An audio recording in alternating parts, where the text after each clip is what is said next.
ప్రశాంతంగా ఉన్న కాశ్మీర్ని అల్లకల్లోలం చేయాలనే ఒక దుర్తలంపుతో పాకిస్తాన్ ప్రేరేపిత ఉగ్రవాదులు దేశం పైన దాడి చేసి అభయం శుభయం తెలియని అమాయకులని కొట్టన పెట్టుకున్నారు.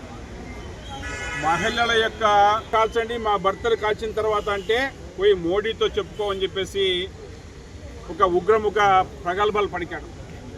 దానికి ప్రధానమంత్రి నరేంద్ర మోడీ గారు ఆ రోజే చెప్పారు, దేశంలో ఎక్కడున్నా వెంటాడి తరిమి వధిస్తామని చెప్పేసి.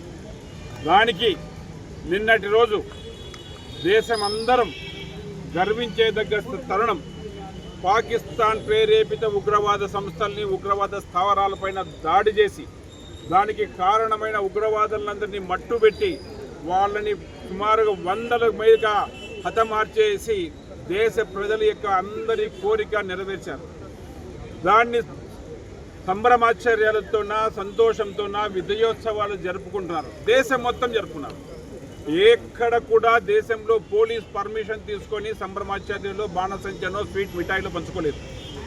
తాడిపత్రిలో కూడా అదే కార్యక్రమం దేశం మొత్తం ఎట్లా చేస్తున్నారో తాడిపత్రిలో కూడా మా భారతదేశ పౌరులందరూ పాకిస్తాన్ యొక్క ఉగ్రముఖుల యొక్క ముష్కరులను వధించిన సందర్భంగా విజయోత్సవాలు జరుపుకుంటుంటే సిఐ గారు అందరినీ పోయి నానా దుర్భాషలాడి తరిమేసి